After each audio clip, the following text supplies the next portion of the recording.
Good morning. It's good to see that everybody made it through the storm in one piece. I'm glad you're here this morning. I can't help but wonder how many of us are holding true to our New Year's resolutions.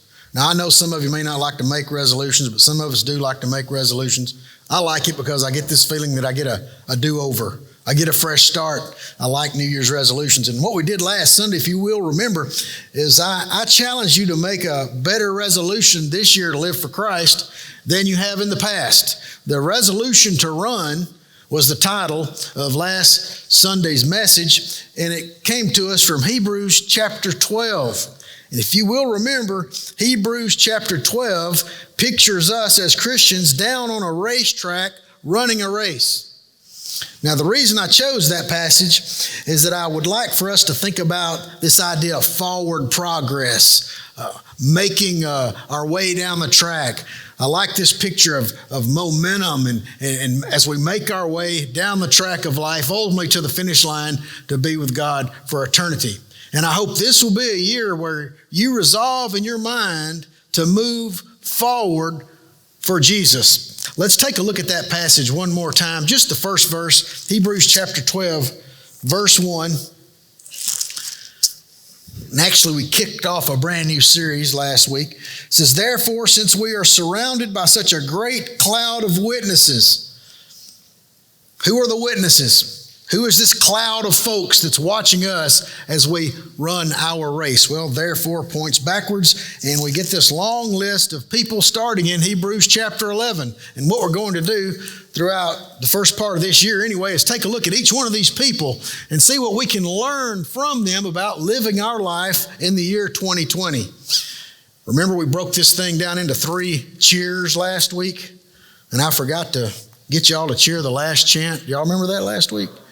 Let's see if I can remember. The first cheer was throw it off, throw it off, throw it off, throw it off. The second one was persevere, persevere, persevere, persevere. And then number 3 was fix your eyes, fix your eyes, fix your eyes, fix your eyes. Okay, I got you to do it.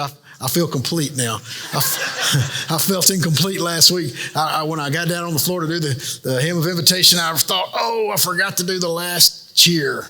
And then a couple of people, of course, reminded me afterwards. So now we've got that taken care of. Seriously, you can break this passage down in chapter 12 to these 3 cheers. That's what the author of Hebrews is saying to us. And it's as if this crowd of witnesses that's watching us run our race, they're indirectly saying these things to us as we run. And the Hebrew writer is pointing back to them and saying, look at their examples. I want you to emulate their behavior. There's something about these people mentioned in this hall of faith that I want you to emulate. There's something about them that I want you to incorporate into your Christian life as you run the race. So what we're going to do, again, the first several months of this year is we're going to look at how we can implement these people, implement their good example into our own lives. And the first one we come to is a man named Abel, chapter 11, verse 4. We're going to back up to that. Kind of strange that we started at the end. We're going to back up, but I think it makes more sense that way. We're going to start with verse 4, Hebrews chapter 11. It says, "By faith, Abel offered God a better sacrifice than Cain did. By faith, he was commended as a righteous man when God spoke well of his offerings. And by faith, he still speaks even though he is dead." So he is our example when it comes to worship. When it comes to giving a sacrifice to God. Notice it says that God spoke well of his offerings. Now that should be our goal this morning. As we come together to worship, we should want God to speak well of what we are offering him in this worship service. And by the way, we do make an offering to God when we come together and even sing praises to his name. In this very same book of Hebrews, the Hebrew writer writes to us in chapter 13, verse 15, he says, "Let us continually offer to God a sacrifice of praise, the fruit of our lips." So you coming here this morning and singing these songs, you have offered up a sacrifice to God. When we took up the monetary gifts that you had for God, that was a sacrificial offering to God. Those of you who are involved in helping get things ready for the church this morning, and you're serving in some kind of way, that was a sacrifice to God. Now our goal is to please God with our sacrifices. Our goal is to be like Abel, and we want God to speak well of our offerings. I don't know about you, but I'm not just here to kill time this morning. I'm not here just to go through the motions. I'm not here to impress anybody except for God Almighty. The main reason I'm here this morning is to please God with my offerings, whatever they may be. And that really is one of the highest motives you can have for being here this morning, is to please God. And I hope that when God looked down upon you as you sang those songs a while ago, He spoke well of your offering. I hope that when we took up the offering just a few moments ago, I hope God spoke well of your offerings. I hope those of you who made the communion and served up the coffee and played an instrument, I hope God spoke well of your offering this morning. My question to you this morning is this: what really makes a sacrifice or an offering pleasing to God? What is it that makes our singing pleasing to Him? What is it that makes our music pleasing? What is it that makes our tithes and our offerings pleasing to God? Is it just the act of sacrificing? Is that what's pleasing to God? Is God glad that we just gave Him something? Is it why He was pleased with Abel's offering is because Abel just made a sacrifice? I think there's more to it than that. You'll notice in our text this morning that Cain, Abel's brother, his older brother, was there as well. He made an offering. Both brothers sacrificed. However, Cain's offering is rejected by God. There was something about Cain and his offering that displeased God. It was somehow inferior. In fact, if you look at the Genesis account, you'll find that God outright rejected this sacrificial offering that you could say Cain came to church and offered up to God. But why? What was it about that offering that just really turned God off and didn't really please Him at all? I think we would do well to find the answer after that, lest we end up committing the same sin that Cain committed when it came to making his offering to God.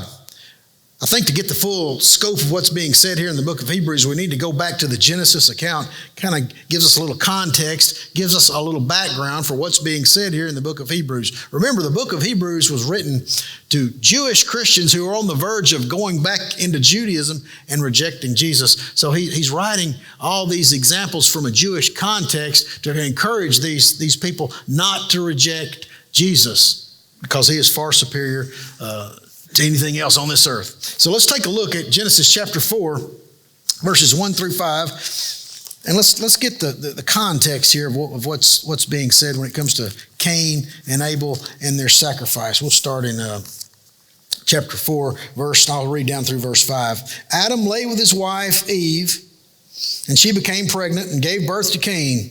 She said, "With the help of the Lord I have brought forth a man."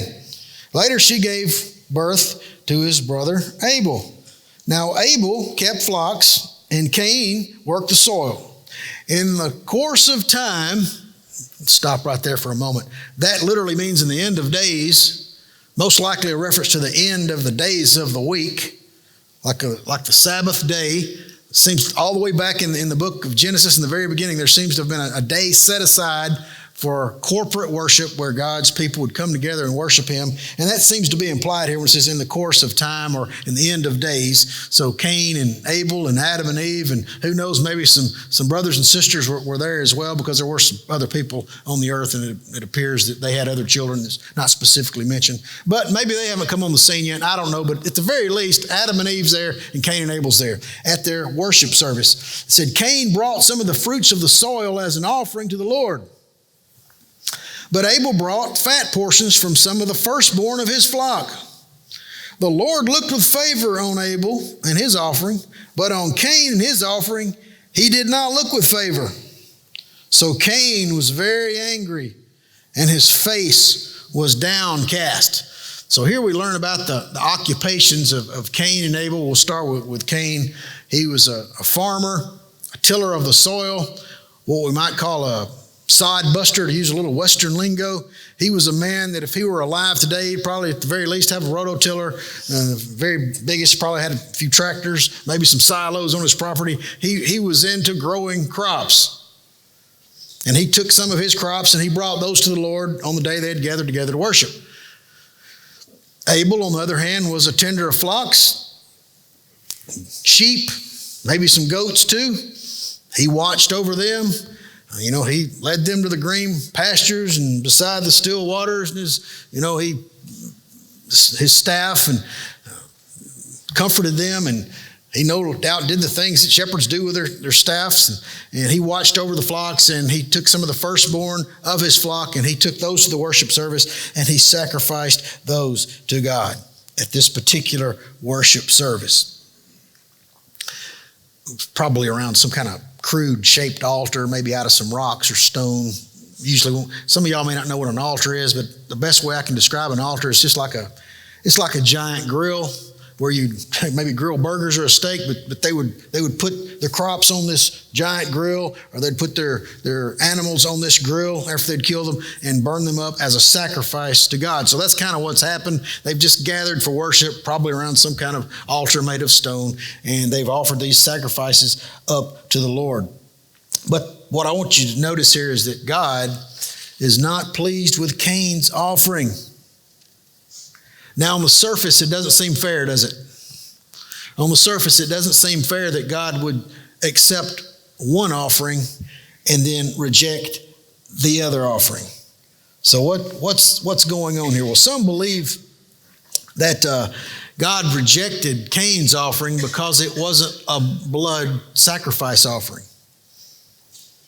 Now, I don't really believe that's what's going on here. For one, later on in the law of Moses, God does allow for grain offerings. So I don't think necessarily the grain offering is what displeased God. I don't believe that's it at all. Without the shedding of blood, there's no forgiveness of sins. And some people project that back onto this early pre-Mosaic sacrifice. I don't think it's fair to do that. I don't think there's anything in the text at all that indicates that God was somehow displeased because it was a grain offering. I believe the writer of Genesis 2 probably would have pointed it out if that was the issue. I don't think that's the case. Let's take a closer look at Cain's character.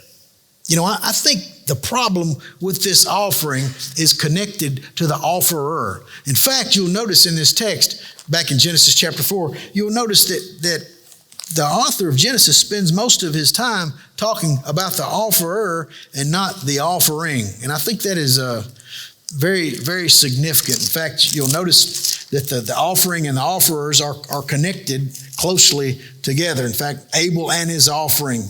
Then it says in verse 5, but on Cain and his offering. So the offering and the offerer are connected together, and the writer of Genesis spends most of his ink, if you will, talking about Cain's character, or I might say lack thereof. Let's take a look at Genesis 4. I'm going to start reading verse 6. Then the Lord said to Cain, why are you angry? So there at church, Cain sat angry. That's never a good thing, to come to church angry. Why is your face downcast? If you do what is right, will you not be accepted? But if you do not do what is right, sin is crouching at your door. It desires to have you, but you must master it. Now Cain said to his brother Abel, let's go out to the field. And while they were in the field, Cain attacked his brother Abel and killed him. Then the Lord said to Cain, where is your brother Abel? I don't know, he replied. Am I my brother's keeper? The Lord said, what have you done? Listen, your brother's blood cries out to me from the ground. Now you are under a curse and driven from the ground, which opened its mouth to receive your brother's blood from your hand. When you work the ground, it will no longer yield its crops for you. You will be a restless wanderer on the earth. And you go on and read, Cain said to the Lord, my punishment is more than I can bear.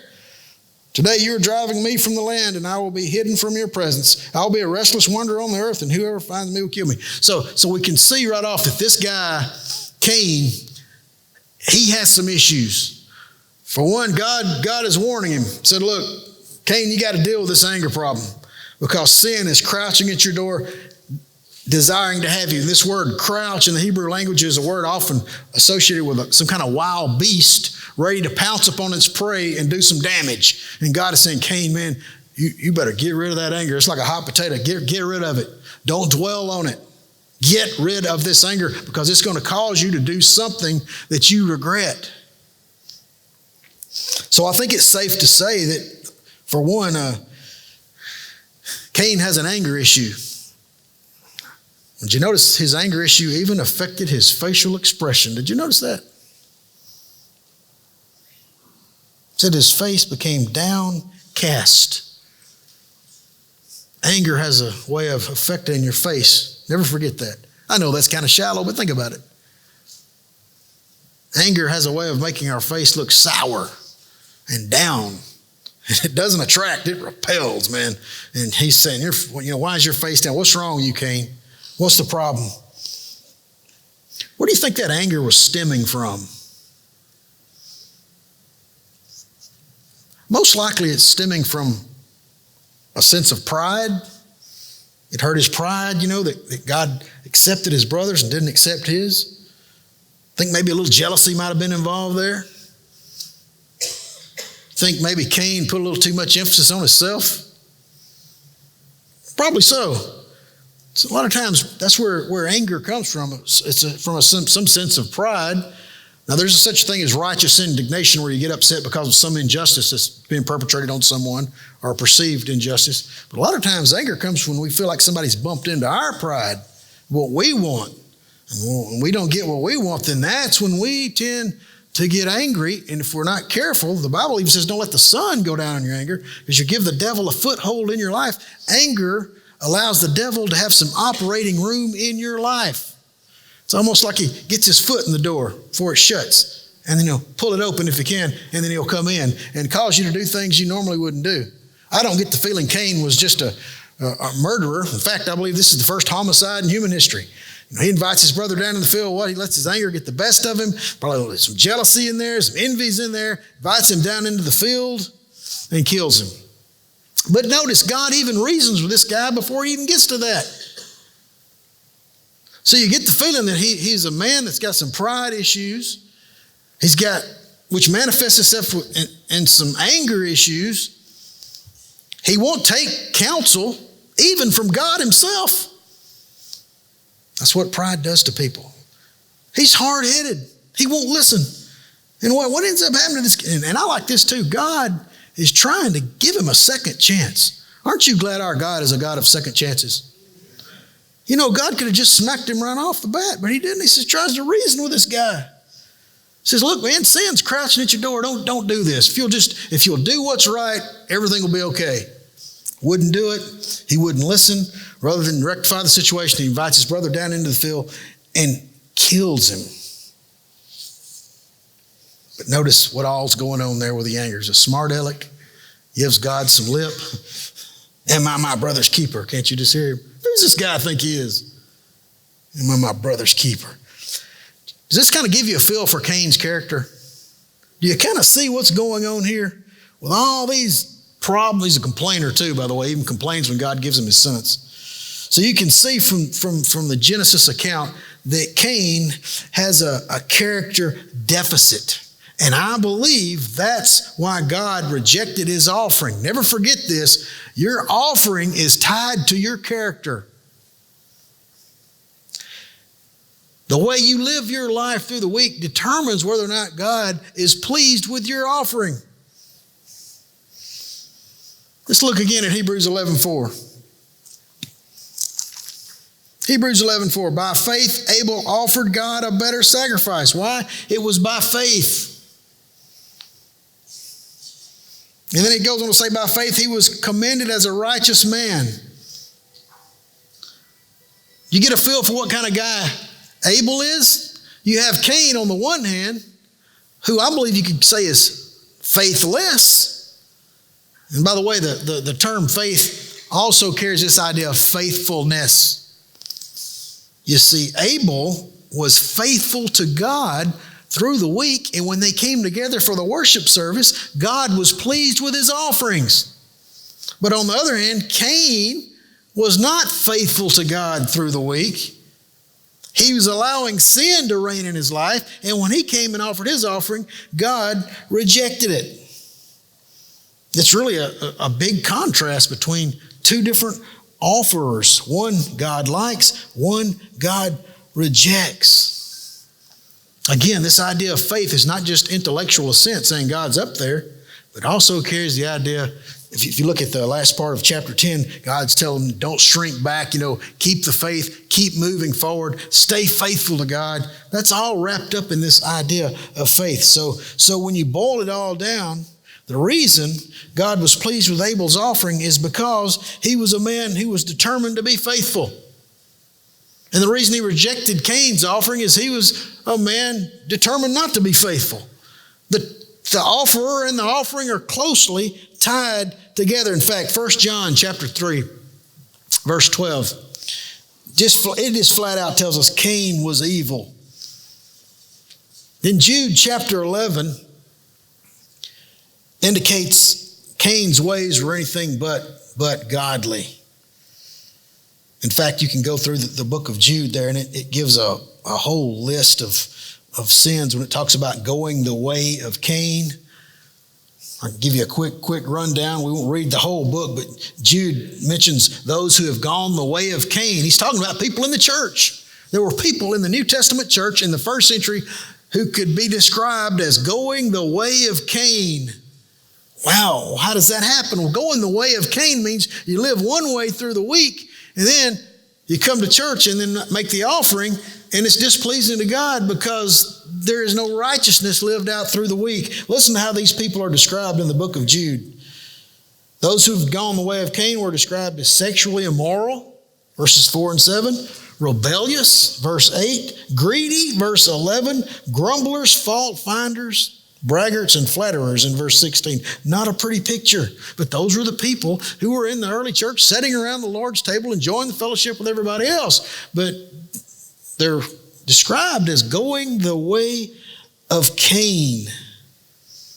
Listen to this passage from the book of Proverbs. Proverbs 21:27 states, the sacrifice of the wicked is detestable.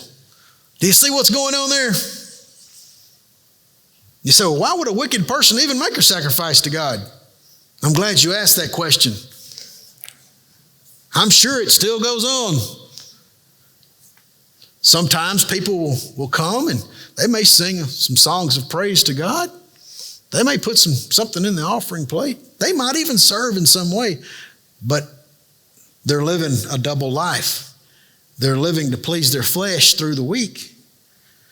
You might say they compartmentalize. They got their religious compartment that takes place on Sunday morning for roughly an hour or so, and then through the week they're this other person.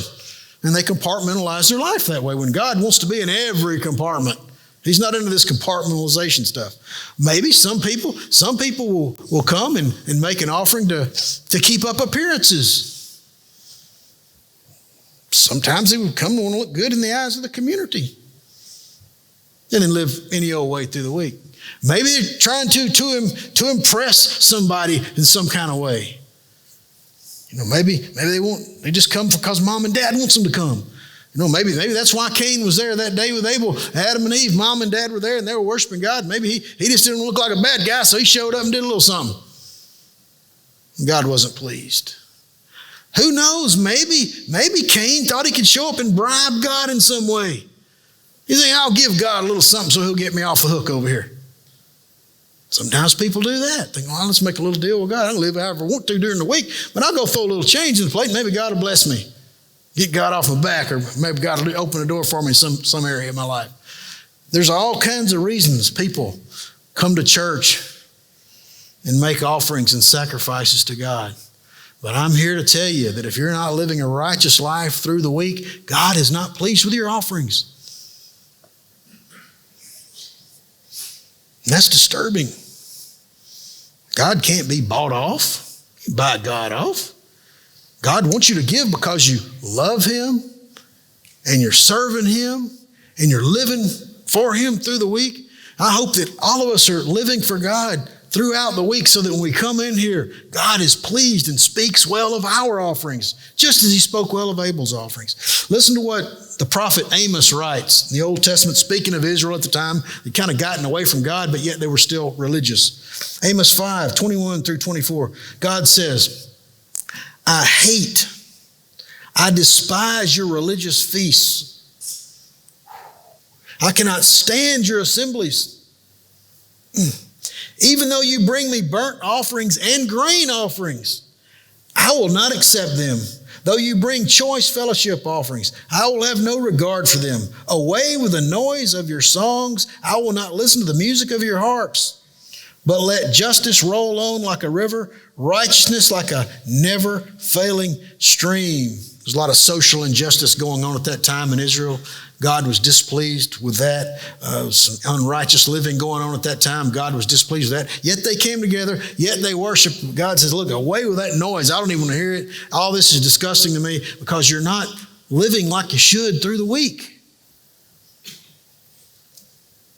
So as we enter into this new year, 2020, let's resolve in our minds that we are going to live righteous lives. No, this church is not just a church where I want us to have great worship, where people are involved, or people make monetary gifts to the Lord. I'm glad we do all those things, but really the goal of this church is to produce Christ followers. Disciples that live righteous lives for Jesus Christ through the week. And if we'll do that, God will be pleased with our sacrifices. I'm going to close with this quote. I've used this before, but I love it, and it's stuck in my mind for years. Some old-time evangelist said this once about a very expressive worshiper. He said, I don't care how loud you shout or how high you jump, as long as when you land, you walk straight. Abel was a man who walked straight. Let's resolve in our minds in the year 2020 that we're going to walk straight for God and that our offerings will be pleasing to Him. Let's pray. Hi there, I'm John Wagnon, minister of New Discovery Christian Church here in Hernando, Mississippi. And I want to thank you for visiting our YouTube channel. I do hope you enjoy the sermons, and I hope the Lord builds you up through His Word as I do my best to present it to you. If you're ever in the area, feel free to drop by and check us out live and in person. Once again, thank you for checking out our YouTube channel.